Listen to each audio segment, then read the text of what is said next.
guys, welcome back to Real Deep Stuff with Kristi and Michelle. Yay! We have survived day 4 of walking the Camino, and we had a really good day today. Would you agree? Yes. Yeah. How was it different? In every way, it was just better. So the walk was better? The walk was better. Where we stay is better. Town is better. Yes. Just everything. Everything. Weather was better. Yes. Yeah. So no inclines today. I mean, maybe like a little bit of one, but nothing like the grueling day yesterday. And when we got to the albergue, I mean, everybody was talking about what a hard day that was. So we pwned it. We survived. And yeah, we already talked about how rough it was at that particular place that we stayed at, and very happy to leave there. We actually set our alarms for the earliest day we have yet because we wanted to get out of there quickly. Apparently it was just our room. Apparently. Lucky us. So I had this irrational fear in the middle of the night that we were exposed to black mold, so we just prayed against that, and we're moving on. So yeah, this place is really nice. Yeah, I mean, it's still simple, but it's got air conditioning. The other place did not have that. What else does it have? Big bathroom. A very huge bathroom. Yeah. Comfortable beds. And it's clean. It's very clean. Yeah, so we're in the town of, oh my gosh, Plaza de Rey. I believe that's how you say it. Plaza de Rey. But there's no L. I don't know. It's something like that. Something like that. We had a really fun time walking around the town. So, but before we get there, at breakfast this morning, we met a really cool young woman. Her name is Carmen. She is from Hong Kong. So she is a cardiac nurse, and she quit her job to do this. And then when she goes back to school or back home, I said, what are you going to do? And she said, well, I'm going to either go back to school or I'll go find another job. So that was pretty neat. She's the second person we have talked to on this trip. That the other one was the surgeon from South Korea who also quit his job, and then he knows he's going to go back and start a clinic when he returns. But this is a pretty big commitment for a lot of people that are making like major life changes. Yeah, because they're doing pretty much the whole thing. They're gone for a month or so. All by themselves. Yeah. I think Carmen said she had a friend that was going to go with her, but then couldn't. I think it was work or something. So she is doing it by herself. Yeah, so she was really, really nice. We enjoyed breakfast with her. And then we took our walk, and it was very cool and comfortable and much more scenic. Oh, we had fun with the cows. Yes. They just crossing the street. Yeah. It's a little 1-lane road. I don't know what would happen if 2 cars tried to come at the same time. Well, they kind of did that with the taxi driver. Yeah, I guess they just duck and weave everywhere. So the farm is on one side and the pasture is on the other side of that little road. And every morning, I guess, he lets the cows out to go into the pasture. And there were so many mamas with their baby calves. It was so cute. And then there was one mama and her calf that were taking a little bit longer, so he had to go get them and bring them across. And as he's concentrating on them, you want to tell him? The horse snuck out. He did. He totally snuck out. He looked like a 14-year-old kid sneaking out the window. His tail was up, but he got caught. He got caught. The farmer turned around. He's like, whoa, because the horse started coming at us. And he was like breaking out of jail, man. He had this wild look in his eye like, this is it. And the owner's like, nope. So that was really fun. And I got it on video too, which is pretty cool. Got some pictures too. That was really fun. We saw some sheep today. We saw cats. Yeah, some cool and more really beautiful cemeteries and mausoleums. And we stopped at this really cute, cool little cafe place. It looked to me more like Ireland. Stone walls on the inside, exposed beams. It's pretty neat. You got your, what do you call it? A cafe? Cafe con leche. Cafe con leche. Coffee with milk. coffee with milk. Okay, I'm not so much a coffee drinker. I don't Basically know. a latte. A latte. And yeah, so we were walking. I have to just, I'm going to get on a soapbox, so you're going to have to bear with me. And I'm going to try to keep it under control. But something happened today that got me so mad. I was mad for like an hour. I mean, fuming mad. So we're walking along, and we had looked ahead to see where services might be. Like, where is the baños? Because we were prepared, but we really don't want to go in the bushes. And so it looked like there was one 2 miles away from where we would start from this morning. And we thought, okay, 2 miles is going to be perfect. So we set off, and when we got there, there was 2 men and like 3 maybe older teenagers. And it's a little, I don't want to say it's a town. It's more like a village, would you say? Yeah. Yeah, like a village. There's no like stores and stuff like that. It's like houses and really hostels. And so this man comes walking over to us, and we see the sign for water closet. We're very excited about that. And he comes walking over to us, and I notice he has a Bible in his arm, under his arm. And so he kind of says, hey, ladies, how are you guys doing today? And we're like, well, thank you. And he's like, how's your feet? And we said, our feet are fine. He's like, oh, no blisters. And we're like, no, we're good. And because I saw his Bible, I mentioned my back, because I thought he was asking about our feet to see, like, maybe if he wanted to, like, pray for us, because he's not a doctor. He's a preacher. And because he is one. He's from Virginia. And I can't remember the church name, but I won't say it anyway. And they are over there for like service work for 2 weeks. And he says they come over here every year. He says his heart is service in Spain. And so they help run one of these albergues and put people up and stuff. And he was saying that they didn't have anyone for last night. It was completely empty. They had one reservation, and I think it was either a no-show or he canceled or something like that. So they had nothing to do. So they were going to be going into Santiago today to go to church and just kind of bomb around, which is fine. And so anyway, he asked us about our feet. And then since he mentioned that, I said, actually, our feet are fine, but I tweaked my back and it's quite painful. And I was kind of seeing if he would ask to pray for my back, because that would have been okay with me. And he just glossed right over that. And then he went into asking us, like, where did we start from, all that kind of stuff. And how did the conversation get started? He was asking us what we did, and he said, he goes, yeah, my calling is here in Spain. He goes, my wife doesn't ever want to come. She's back home taking care of mother. I don't know if it's his mother or her mother. I don't know. And in the meantime, and he says, so what do you ladies do? And he said something like, do you work? And he goes, oh, no, wait, I'm not allowed to ask that. My wife gets mad at me because asking women if they work, because women that stay home, if you stay home, he goes on this entire mantra about this, and I'm just standing here going, I just need to pee. We were both like really ready to go to the bathroom. And he's on this total tangent about, how he needs to correct his mindset about women actually work if they're at home. And none of that is sitting quite well with me. So, he says, yeah, my wife doesn't want to come here. She's home taking care of mother. And, it's funny. She says to me, you say your calling is in Spain, and you'll come over there. You'll go over there and you'll clean the bathrooms and you'll take care of the bedrooms, but you'll clean the bathrooms there, but you won't clean the bathrooms here at home.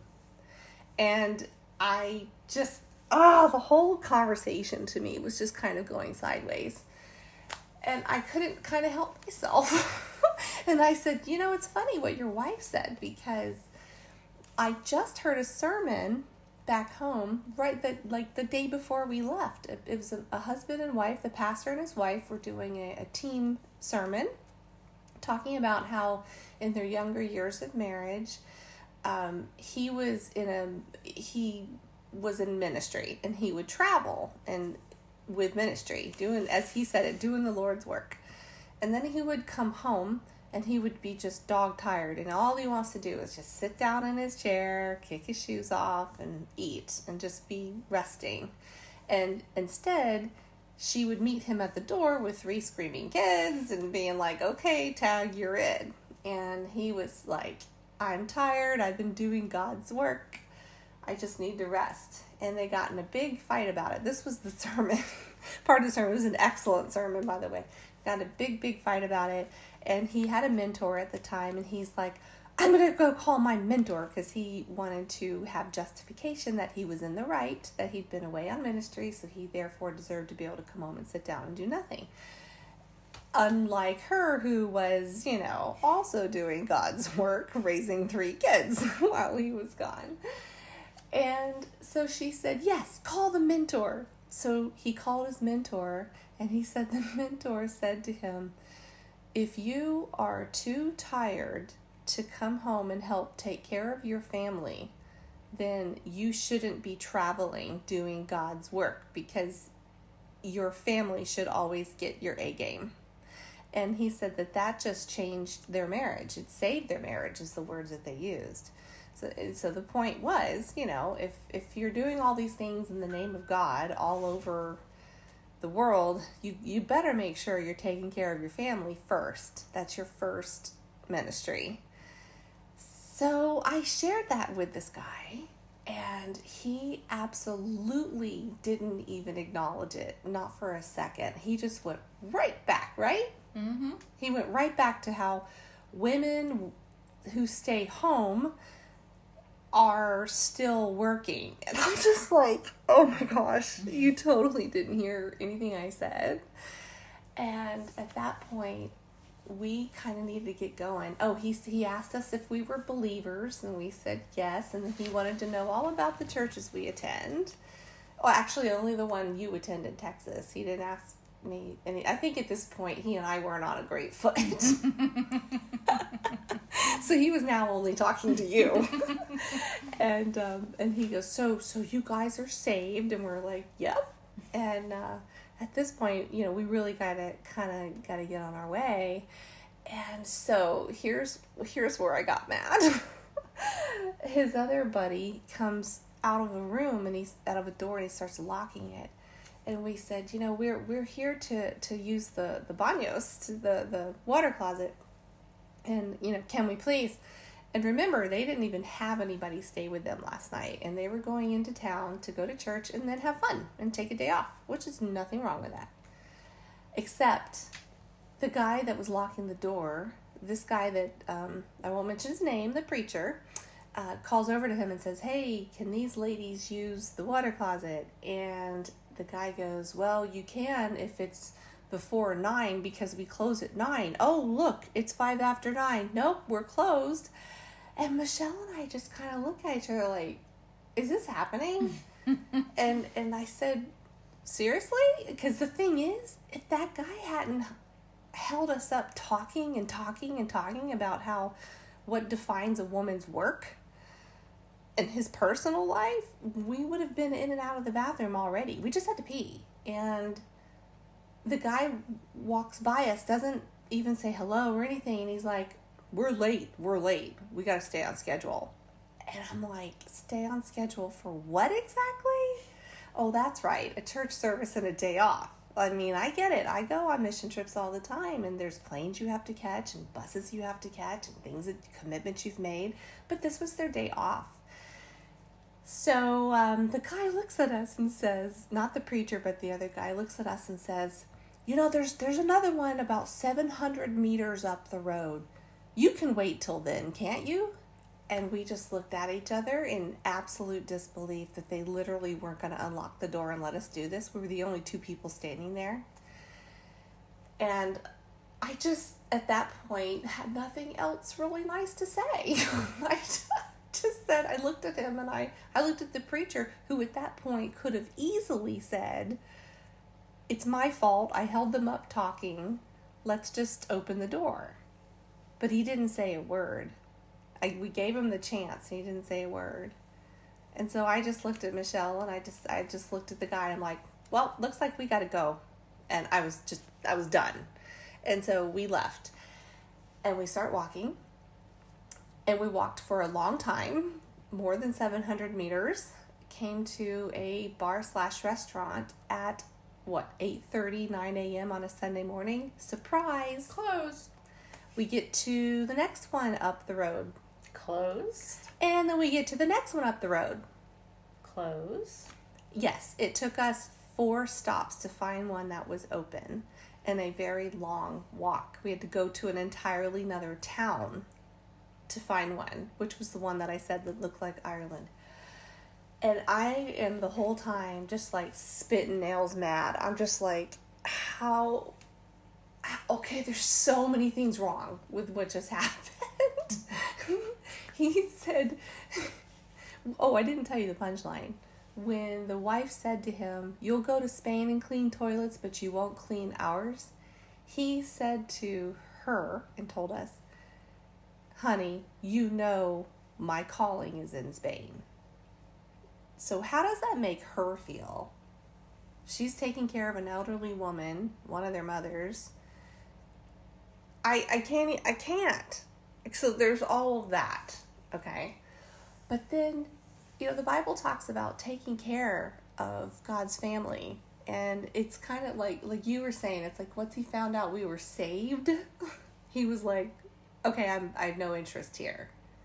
He never offered to even pray for my back or ask me.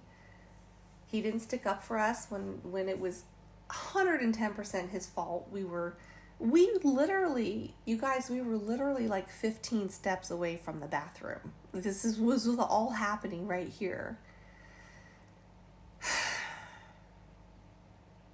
I have a friend named Eric, and he is one of the most generous people with his time and energy. He will help anybody who needs it. And when I was leading a Bible study once, I had him come and speak to the moms. It was about raising sons. And I said, Eric, you're just a really great guy. Would you please come share some wisdom? And I'll never forget one of the things, he did a great job that day. And one of the things he said was, you can't help everybody all the time. You just can't. Because 1, you're just one person, and 2, if you always step in to help, it may rob another person when it was really supposed to be for them. So he goes, so I have a little formula I live by, is when I'm in a situation that there's a need, what I say to myself is, I'm going to count to 3, and if no one else volunteers, it's me. This was meant for me. And I'm just thinking about this, and I'm like, you guys had a chance to be church. You were so worried about being late for church, which running late was kind of your fault to begin with, because they were leaving at 9:05 and not 9. But they had a chance to be church. Would it have made them 5 more minutes late to church? Yeah, but in the meantime, you're doing God's work right there. And I just couldn't get my head around it. They were just so unloving and unkind and unhelpful. And he's carrying the Bible around under his armpit. I'm just like, it's people like you that make me so angry. And trust me, before lightning strikes me, I'm the first one to say I have passed up opportunities to help people before. But it has been for reasons of legitimately, literally couldn't help them. And yeah, there have been times where I simply wasn't into it. It's a whole nother podcast to talk about what you do to help people. But in this moment, we're standing there asking to go to the bathroom, and it just reminded me, and all they had to do was unlock a door. That's all they had to do, and wait 5 minutes for the 2 of us to go. And it just reminded me of this verse that Jesus said, when he talks to his disciples and says, they're like, when did we see you hungry or thirsty or naked? And he said, when I was hungry, you fed me. When I was thirsty, you gave me a drink. When I was sick, you came to see me. When I was naked, you clothed me. And they're like, when did we see you do all these? And he says, when you've done it for the least of these, you've done it to me. And this was just one of those moments that two ladies walking on a Camino that needed to go to the bathroom were kind of the least of these. And they just couldn't be bothered with it because we weren't souls to save, and we weren't their calling because they had to get to church. And it just blows my mind. And I when we walked away from that, I told Michelle, I said, these people from Virginia have been far and away the rudest people we've met on this walk yet. So what I tell myself and what I tell my husband and tell my kids, and I've said it on the podcast before, in life, when things come up, when unexpected things come up, or expected things, big things, we have a choice to be either the hero or the villain in the story. And whenever possible, choose to be the hero. Like, that could have been an entirely different feel. If they had unlocked that door, we would have been like, gosh, thank you so much. Instead, they chose to be the villain. And the thing is he said they go there every year, same place every year, and they've already been there over a week. And I looked at Michelle and I'm like, you tell me they didn't know these bars and restaurants weren't going to be closed on a Sunday morning at 9 a.m. I think they knew that. Because it took us, like, how much farther did we walk? It was at least a half an hour. Yeah, I don't remember. It was at least a half an hour. And it was upsetting and discouraging that if he's treating us like that, who else is he treating like that? Obviously, he treats his wife like that. So, what we can do with this is, I was mad about it for a long time. He was just a jerk. And in the name of God, which is, be very careful with that, right? So what I can take away from that is, I said, Lord, when I have done that, show me, so I could ask forgiveness. Course correct me so I don't do it again.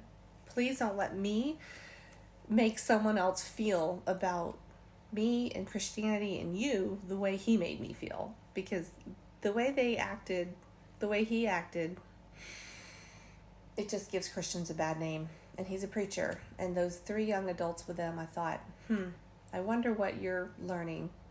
You're learning all of this. And it made me sad because he could have been the hero, but he chose to be the villain. And the other dude was just stone cold. He wanted nothing to do with us. But they got to church, I guess. So, my takeaway is, I'm being very careful to not judge, lest I be judged. But am I way off base with any of this? You can feel free to say whatever you want, Michelle. No. And we had to shake it off. We just had to, we put in earbuds, and I started listening to my podcast, and you were listening to music, and it took us a while to start over after that, and we did, and then we had a really wonderful rest of the day. But I walked away from that feeling sad that we were not 5 minutes later, because then we could have missed them and avoided the whole thing. Or if they had left at 9 instead of 9:05, we wouldn't have ever even met them. But there was an opportunity. My point is, there was an opportunity to be the hands and feet of Christ and unlock a door to a bathroom. I mean, that's really not donating a kidney, really. So yeah, that was that. So I don't know if these people will ever hear this, but this is our side of how things went today. And I hope that you treat other people a lot better than you treated us women, who in your mind, as you said, don't work if they're inside the home. So there's a lot to unpack there. And anyway, the rest of the day was great. So we got into town. I've talked a lot. Do you want to say anything? No, I mean, it was great. Got here, unpacked, looked around, and spent the whole day walking around. found our first like true like higher end gift store, which was really fun to go in. Not a lot was open. Being Sunday. Mm-hmm. Yep. Heard a saxophone player, street player. That was fun. And for dinner, we had some translation problems with the server, who I think was a little frustrated about it. But we wound up ordering, instead of the Pilgrim menu, which is they give you an appetizer, an entree, and a dessert. You pick of 3 choices in each of those categories. That wasn't really working with the translation. We just couldn't. I was watching your face. You were trying so hard to understand what he was saying. We tried our translate on our phone and everything, and finally he just wrote on the table our dollar amount that we were allowed to spend, and we just so it was our first time ordering off menu. Yeah, basically still got the same thing. But this time I put they have like a very thin filleted, like, they call it steak. It's beef. And this time I cut it up and put it on my salad, which was great. It tasted like an entirely different dish. So it was great. And I think he was kind of happy to see us leave. Because this was a place that like locals go. Yeah. So we just thanked him very much. He was very nice. Couple things to say about Spain that we've learned is that the water pressure is unbelievable here. It is like fire hose. So awesome water pressure, and they love their hot water. It is like melt your skin off hot. So that's been a nice surprise. Very nice. I really didn't know. So we've had nice, hot, powerful showers, which have been great. So yeah, so today, how long did we walk? 4 hours? Yeah, it was, so walking here was like 7.5 miles, but then when we're done walking around town, all in, we're at 11.3 miles. So it was a lot of walking today. Tomorrow's walk will be about 8 About 8.5. About 8.5. So we're going to try to get another early start and beat rain. We beat the rain. It didn't rain all day. It rained just a little bit at like 7 o'clock tonight. But we were trying to get up early. Yeah. Yep. And it worked. Totally worked. Well, we wanted to get up early and get out of that place too.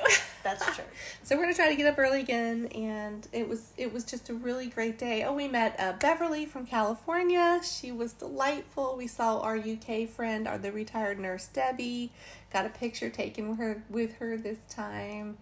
Met, a retired couple from Florida, and 2 different sets of pairs of people from Australia.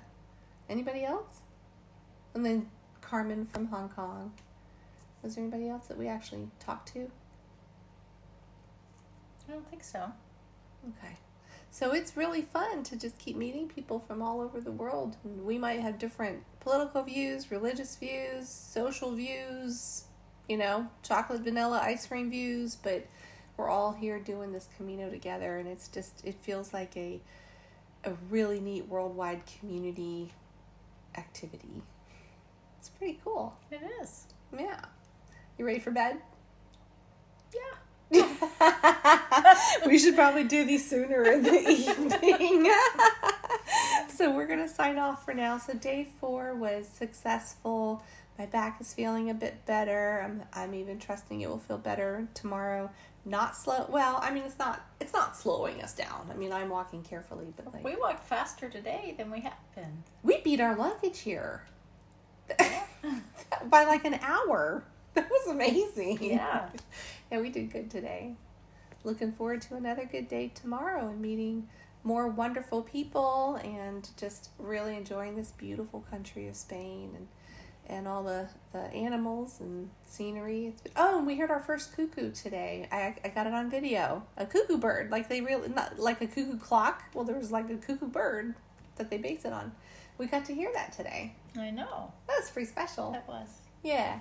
All right, so we'll tell you tomorrow what happens when we get to our next town. And in the meantime, I can't say it. Plaza Monterrey has been wonderful to us. Nice town. You should come visit it. It's great. Anything else? Nope. We both have Benadryl coursing our veins to go to sleep.